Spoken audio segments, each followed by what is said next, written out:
The first half of this vlog is about my visit to Granville Island with my friend Mary. And then the second half, we get into Posse Fest. Don't want to watch my touristy stuff? You can jump right to the Posse Fest conference by going to this timestamp right here.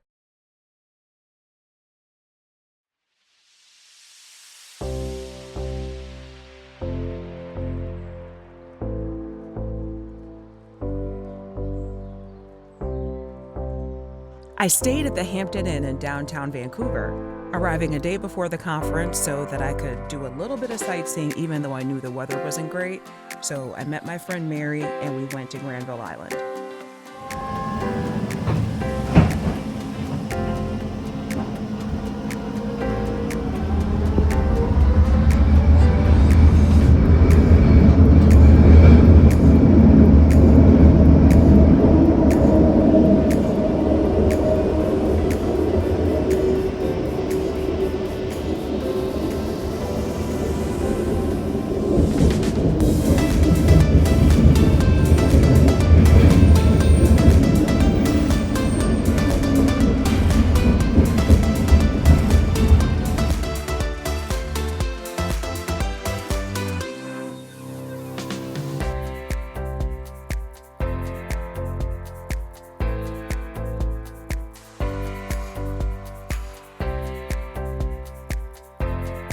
First, we had lunch at a Mexican restaurant.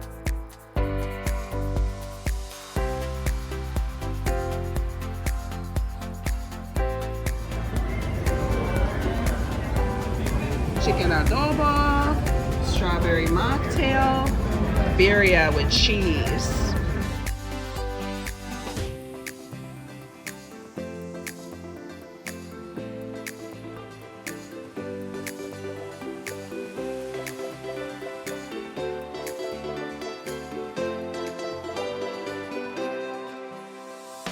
And then we went into the market.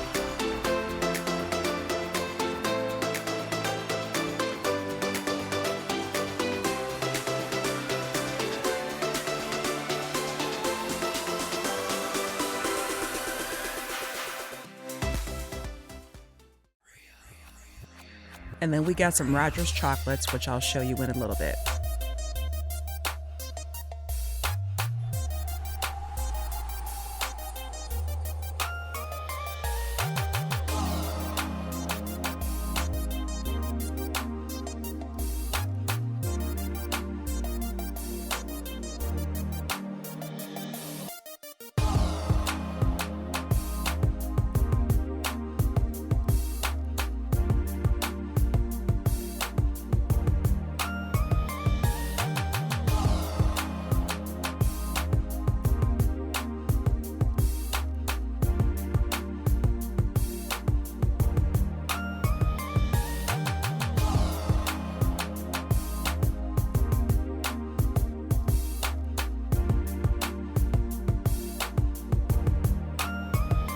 Yeah, it was kind of cold and yucky out there, and I would have liked to have visited Vancouver a little bit earlier in the year, like maybe in the summertime would be great, I know, but this is when the conference was. It was October 2024, so.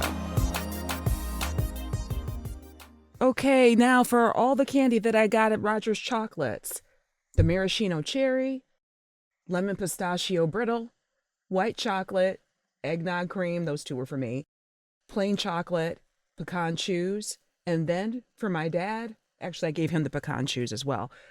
The candied nuts were from the nut merchant in the market. I got him raspberry almond, salted chocolate, and candied pecan. I also grabbed a small container of maple salmon nuggets, which were candied salmon basically, maple flavored candy. I mean, we are in the maple country, Canada.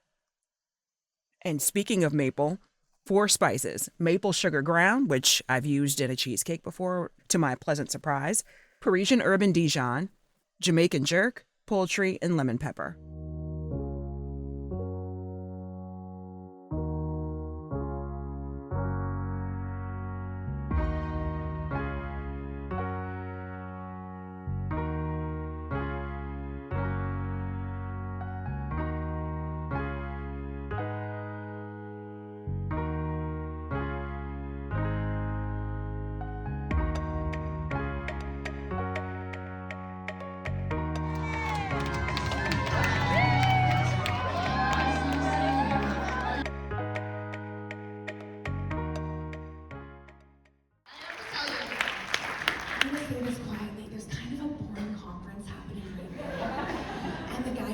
as I was back there, and he's like, what is going on in there? I'm like, that's my posse. So we're gonna cheer really loud right now and make them be like, what the fuck? I wanna be part of the posse, okay? So I'm gonna say welcome to Posse Fest Live again, and you guys are gonna go freaking crazy, okay? Welcome to Posse Fest Live!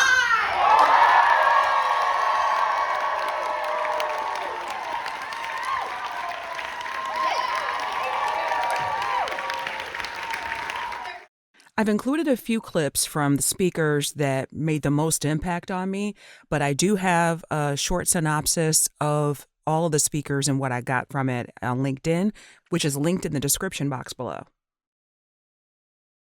Why I walked away from my 8-figure business. Fireside chat with Alex Cattoni and Vanessa Lau. Like, okay, well, someone said I should niche, someone that seems like... And those are good strategies. Yeah. Like, those are good right. strategies.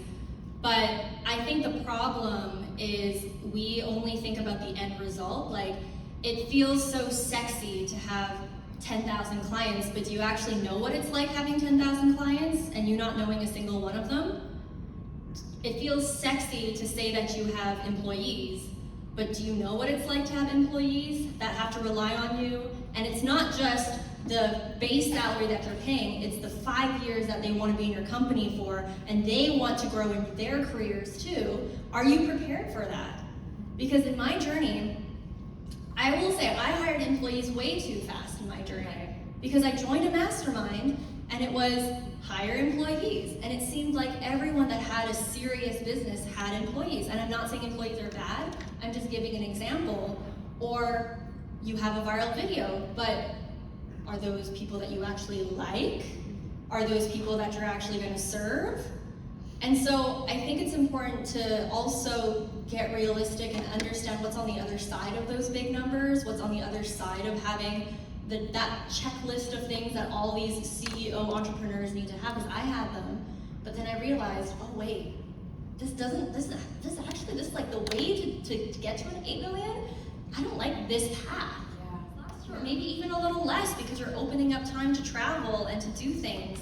Because you're headed to Asia for a month soon. Yeah, I'm headed to Asia for a month, and like even this year, coming back to my first year back, this is my first stage that I've been on since I've been back. Yeah, guys. She said yes to us. Yes, I said yes. But I'm so glad I did. But I love this too, because there is, I'm not gonna lie, there is this little voice in my head. It's like, you know, in this marketing world, we want to over glamorize, we want to make it seem like we're just ballers. And it's like, I just wish more people would talk about this side of business where it's hard. You know, it's hard. Like our nervous systems, like they need a break. And you can have a successful business and it can look however the hell you want it to look. Which is exactly why we talked about getting clear on your vision today. Like that's why I started a marketing event talking about this kind of stuff. Because you guys, like we could have had 2 full days of just back to back marketing strategies, and you would have walked away feeling so overwhelmed and been like, where the hell do I even start? And so I knew that I wanted to have this conversation with you. First, to just like have that real talk of like, again, not to make it sound scary, but to validate all of those fears that you might be feeling or questioning about what you want your business to look like, and to tell you that it can look however the fuck you want it to look, and whatever your enough number is enough. And you can show up at events like this and not have a 7 or 8 figure business, and honestly, you could be the richest freaking person in the room if you're doing what you want to do, and if you're being kind, and if you are leading by example, and if you are having fun. And that is what I want all of you guys to take away from this. Because Unstoppable and Magnetic with Danielle LaPorte. Or a little too woo-woo, or a little too vulnerable, or a little too BTS, it always opened the door. So in a space where the algorithm is driven by greed, and we're being rewarded for fitting in that box in micro ways all day long in every platform, and we are as filtered as fuck, authenticity is the Posse Fest move. But let's look at how daunting this is, because so brilliant about Gio's content is that he's making it very clear. You can only plan the future from your future self. You do not plan the future from your past self, because your past self is limited. Where was I going with that? I felt really brilliant for a second. Egoic. When you crush, hack, slay, when you get to the ego goal, and we've all done it, and we're gonna keep doing it, your question is gonna be, what next? And you kind of got a little bit of a, oh, that? And you're gonna wake up the next day and you're gonna be like, gotta sell more, gotta do more, I want the more clicks, I want the more subscribers. A heart-centered goal asks a few questions. One, how might my accomplishment of this goal benefit other people or harm other people? And how can I accomplish this goal in healthy ways so that when I cross the finish line, I've still got a cup of energy in my tank? Yeah. And then you adjust from there. And my experience is when I set heart-centered goals that are really inclusive and really about that question, how is this going to be healing for other people? I'm rested. Well, maybe not necessarily rested, but I feel that pause. Heart-centered goals, achievements, build on each other. I say, I'm gonna build on this success. Okay, we're gonna go get more members from here. I'm gonna serve these members more deeply. I'm gonna write the companion to this book thing. I'm gonna build on what I just created, because this comes from something real, something solid. It's not generated by fear. Ego goals are just like, next thing. It's gonna be totally different. It's gotta be bigger. It's gonna be a different color. All the things. No rest. How to write emails that have your list clicking, buying, and drooling at your every word. Laura Belgray. I learned about Laura years and years ago, maybe 15 years ago, when she first teamed up with Marie Forleo for their copy course. That's the name, that's the first name that comes to mind. Top of mind is huge. But also, it pays to be prolific. That's me. I'm so creative. Oh, my muse, it's flowing through me. It pays to be prolific, and I mean this in both a creative sense, in that the more you write, the more you write, the more you create, the more you create, the more stuff you create, the more great stuff you're gonna come up with. Not everything's gonna be great. The more output you have, the more chances you have to write something great. I love it for creative reasons, but I also mean it literally. Okay, so, and then finally, even if it's not part of the main message, I recommend reminding them what you offer in every email. This is what's called a super signature in the industry. And so like I list all the things that I sell. Some people just have one line like, hey, you can book me for this, need help with this, here's how you can work with me, etc.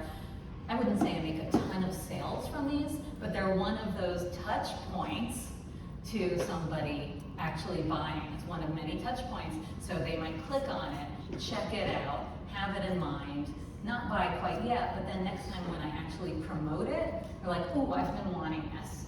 So it is effective to have it in there, even if it doesn't feel like it immediately. And I don't know what the DJ's name was, y'all, but she was playing all the hits. Like, even before we got there, on our form to register, they said, go ahead and list a song that we must play while you're there. And she played quite a few songs that I teach in my line dance class. So we actually had a great time in between each of the speakers and the intermissions. Your vision into existence is fucking powerful. And I hope today that you walk away with even just one idea that you want to implement. Just give me a show of hands. How many of you walked away from yesterday and today with one idea? How many of you have pages and pages of notes that you're like, I don't even know how I'm going to implement all of this? I know. Here's the thing. Deep breaths. Do not get overwhelmed, right? This is the catalyst for you putting things in motion that could take years, that could take months. Okay, you're sitting down to make a video. Where do you start with that? Before I talk about hooks, I feel like it's important to say that I feel like we live in the era when, you know, we used to have like the banner blindness. I feel like we're coming to the era when we have like hook blindness almost on social media. Like we keep scrolling like, okay, this video is gonna be like, you know, selling or talking about another tips, and like I'm here not for the tips. Like I just want to scroll. I'm so tired. So like this is just before I come, I talk about my process. But these days I'm really trying to focus on personal brand. I think we'll be just talking about this before yesterday, today. I think we all agree that personal brand is so important these days. So just even if you're talking about a tip or a piece of advice or 5 myths you want to bust, I feel like it's the new black of content and creating hooks as telling it through the stories. This is something new. I'm just implementing it right now. But before, for me, I tried either verbal hooks. They used to work very well.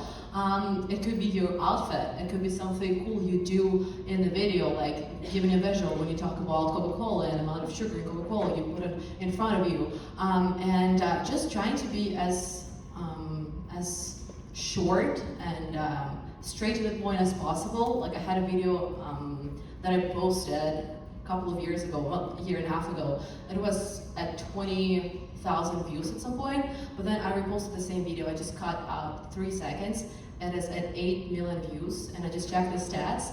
That's the video that brought me over 100,000 followers on Instagram, and it's currently at 1 year total views. Like people watched it over a year total. So like, yeah, it's just the same video, exactly the same video. So wait. Yeah. Stop. What did you just say? You said you took one video and you cut out 3 seconds? At the very beginning. So it's actually, by the way, it's so cool to like repost your videos from so before, you know, when you run out of content, and if you even don't run out of content, you think that people saw your video, they probably have not, and even if they saw, they probably will be happy to see it again. It's fine. So all the time I repurpose my videos on TikTok, Instagram, even YouTube. Yeah, so it was the same, exactly the same video, and I just cut out the first 3 seconds, and yeah, 100,000 followers, and yeah. Our farewell was in a swanky area that I don't remember because that's what you get for editing a video 6 months after something happens. But I was able to find myself in the VIP section just to say a quick hey to Alex before I left. I'm way behind. I need to post 3 more international trip vlogs, and I'll be getting those done soon. See you there.